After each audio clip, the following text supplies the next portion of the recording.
Shoot! Shoot!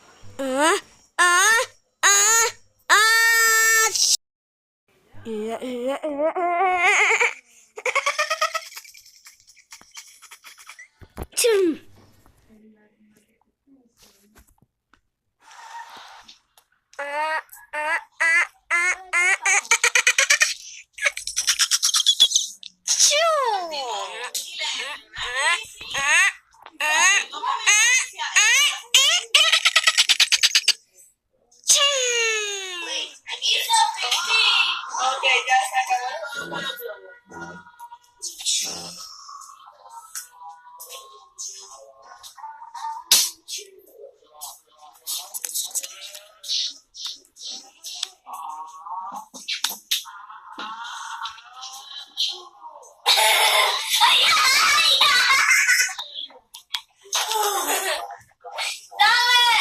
No, es que cuando Alan se cayó parece que estaba tratando de soplarlo.